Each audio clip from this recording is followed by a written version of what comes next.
नमस्कार दोस्तों, हमारे YouTube चैनल JCD क्लासेस में आपका स्वागत है दोस्तों। तो मैं लेकर के आ गया हूँ कक्षा 11वीं और 12वीं के बच्चों के लिए केमिस्ट्री का एक महत्वपूर्ण क्वेश्चन जो कई बार पूछा गया है दोस्तों। इसको आप अच्छे से तैयार कर लीजिए। ठीक दोस्तों, क्या करना है आपको? तैयार करना है। हमारा क्वेश्चन क्या है? धात्विक चालक और वैद्युत अपघटनीय चालक में अंतर लिखना है दोस्तों।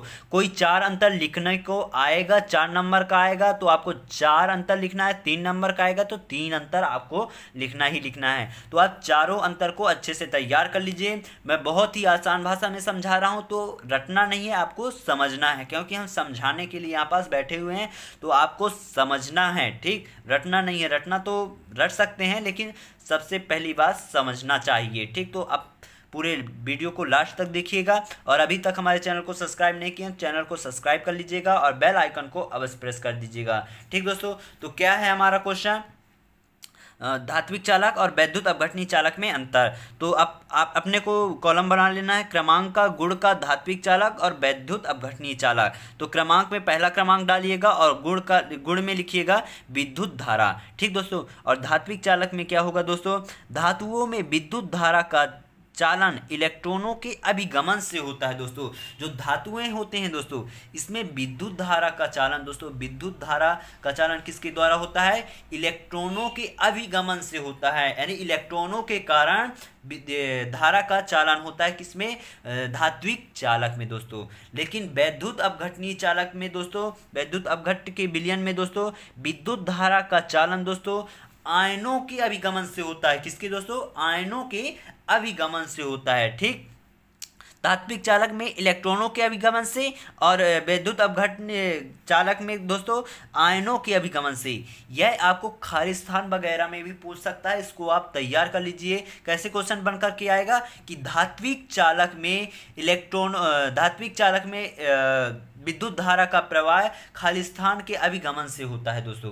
तो ऐसे करके आपको क्वेश्चन बन सकता है और आ सकता है, तो आप इसको तैयार कर लीजिए। अच्छे से याद रखिए कि धात्विक चालक में इलेक्ट्रॉनों के अभिगमन से होता है विद्युत धारा, ठीक, और वैद्युत अपघटनीय चालक में विद्युत धारा का चालन आयनों के अभिगमन से होता है। तो इसको आप अच्छे से याद रखिएगा। ठीक दोस्तों, और दूसरा अंतर क्या है? रासायनिक गुण दोस्तों। तो इसमें क्या है? धात्विक चालक में इसके रासायनिक गुण में परिवर्तन नहीं होता है दोस्तों। तो धात्विक चालक के रासायनिक गुण में कोई भी परिवर्तन नहीं होता है, जबकि वैद्युत अपघटनीय चालक के रासायनिक गुणों में दोस्तों परिवर्तन होता है। क्या होता है दोस्तों? परिवर्तन होता है। ठीक, अगला अंतर क्या है दोस्तों? देखते हैं कि पदार्थ का स्थानांतरण दोस्तों। तो इस क्रिया में पदार्थ का स्थानांतरण नहीं होता है दोस्तों। किस क्रिया में पदार्थ का स्थानांतरण नहीं होता है? धात्विक चालक की क्रिया में पदार्थों का स्थानांतरण नहीं होता है। ठीक दोस्तों, लेकिन वैद्युत अपघटनीय चालकता की क्रियाओं में दोस्तों आयनों के रूप में पदार्थों का स्थानांतरण होता है। किसके रूप में दोस्तों? आयनों के रूप में पदार्थों का स्थानांतरण होता है। ठीक दोस्तों, यहीं से आपके सही विकल्प वगैरह बनते हैं कक्षा 11वीं और 12वीं में। तो आपको क्या करना है? सभी पॉइंटों को ध्यान से पढ़ना है। तो क्या पढ़ना है अपने को कि वैद्युत अपघटनीय चालकता की क्रियाओं में पदार्थों का स्थानांतरण होता है, लेकिन किस रूप में होता है? आयनों के रूप में होता है। ठीक दोस्तों, और अगला चौथा अंतर क्या है दोस्तों? ताप। तो धात्विक चालक में क्या होगा?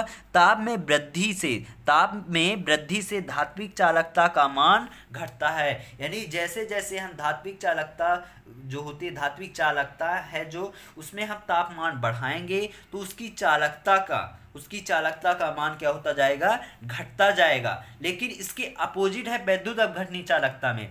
तो इसमें जैसे जैसे हम तापमान बढ़ाएंगे तो इसकी चालकता का मान क्या होगा? बढ़ता जाएगा दोस्तों। जैसे जैसे ताप बढ़ेगा चालकता का मान बढ़ेगा। लेकिन धात्विक चालकता में क्या होगा? तापमान बढ़ेगा, चालकता का मान घटेगा। तो इसको आपको अच्छे से रिवीजन कर लीजिए और अच्छे से तैयार कर लीजिए और अपने कॉपी में या नोटबुक में नोट कर लीजिए। और इसको आपको तैयार करना ही हर हालत में, क्योंकि यह आने की बहुत संभावनाएं हैं। तो इसको अच्छे से तैयार कर लीजिए। मैं लेकर के आता रहूँगा दोस्तों मोस्ट इंपॉर्टेंट क्वेश्चन। अब थोड़ा सा गैप हो गया था बीच में, वीडियो नहीं डाल पाए, इसके लिए सॉरी दोस्तों। तो कुछ कारणवश नहीं डाल पाया था, लेकिन अब रेगुलर वीडियो आएगा, तो आप एक्टिव रहिए।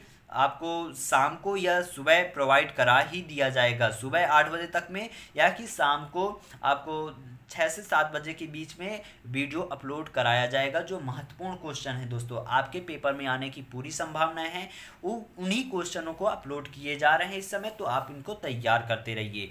ठीक दोस्तों, मिलते हैं अगले वीडियो पर, तब तक के लिए जय हिंद, जय भारत।